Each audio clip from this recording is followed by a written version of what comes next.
She's in the galley. Oh my gosh. Working on the beautiful snacks for this long flight. May I offer you something? As you know, I never eat on an airplane.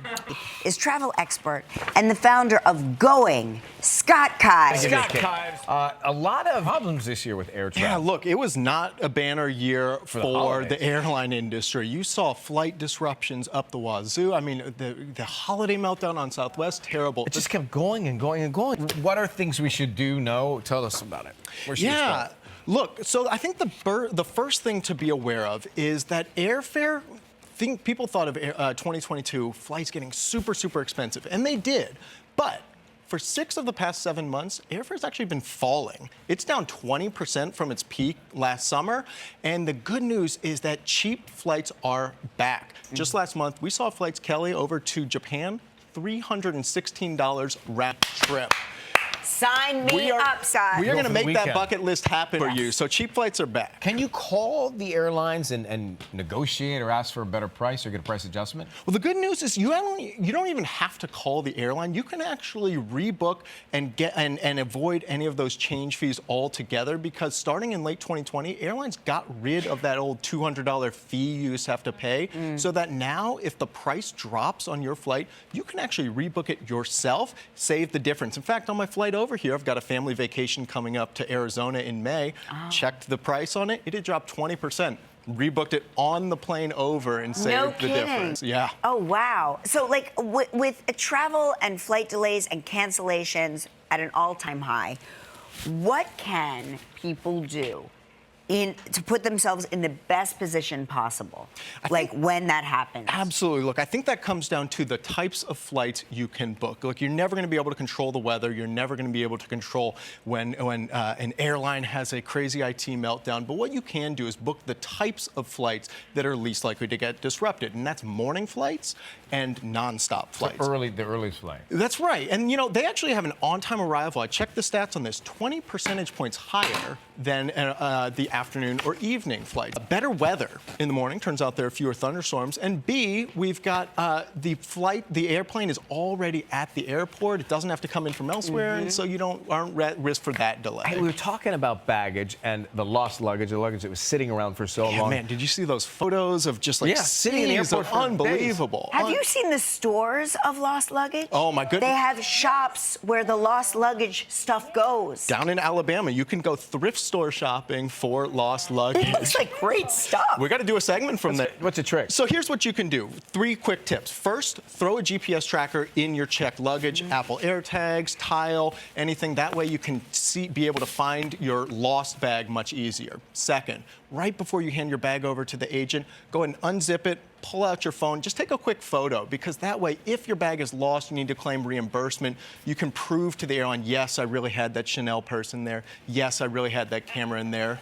And then third... How are you going through my luggage? I just had a sense. And then third, make sure you save your receipts. And the reason why is airlines are required by federal law to reimburse you for any reasonable expenses, you know, toiletries, medicine, clothes, but you need to be able to show those receipts to the airlines in order to get your money back after. All right. And you have to say, I've got the receipts. Airline tickets on a different day can be cheaper? Yeah, that's right. Look, there's no cheapest day to book your flights. Okay. There used to be 20 years ago when airfare first started getting sold online. The airlines would pick a specific time of the week to load their fares. You think Tuesday at 1 p.m., maybe you've heard that tip. That was true 20 years ago. If you were the first one to book, you really could get the cheapest tickets. Now, that's not the case. It hasn't been true for years. Airfare's changing by the day. But there are cheapest days of the week to actually take your flight. Which are? Tuesday, Wednesday, and Saturday. Those tend to be days business travelers avoid, and when you can find tickets up to 40% off. Which days are the least irritating to travel?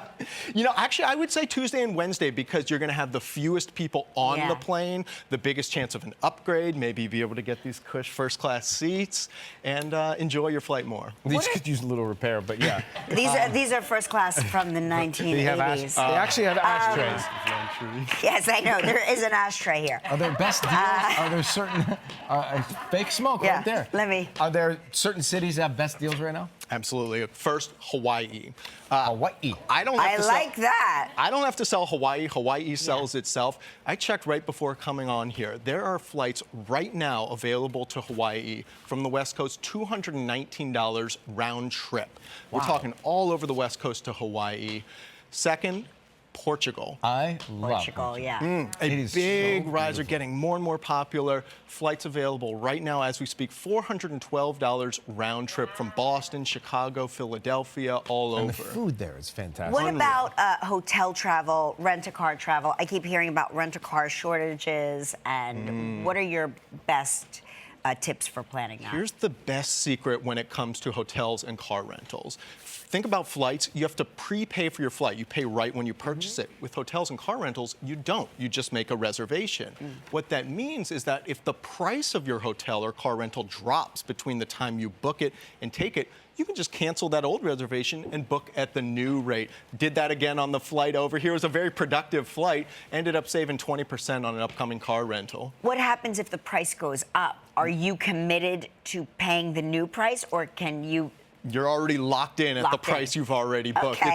It's a heads you win, tails they lose type of situation. Oh, I like that. So you've recently rebranded your travel business? That's right. Look, Ryan, I know fame is something you've never had experience with, but take it from me. I'm hoping to get a big break. Take it from me. It can be a little uncomfortable at times, but in all seriousness, look. Wait a minute. Are you getting followed by the paparazzi? What's happening out there? Yes. We have doesn't like it. Man, you would not believe the number of people. Scott, I heard you like cheap flights. Can you get me one? Oh, that's what it is. Exactly. But Right. look, what was worked really well when it was just me finding cheap flights, I think worked less well when it grew to a big team. Today there's 64 coworkers I have, none of whom are named Scott, and I feel so guilty every time we get a message from our members. Scott, thank you so much for getting my family those $200 flights to Hawaii, because I didn't play a part in that. That's why I'm so happy to have a more inclusive brand of going. Well, that's why we're still going to thank you, Scott, and only you. And you know what? I think you should travel without a disguise. This is a good look for you. I'm going to pass my regards on to the rest of the going team as well, if you don't mind. You tell the Going.com team that we said hello and thank you.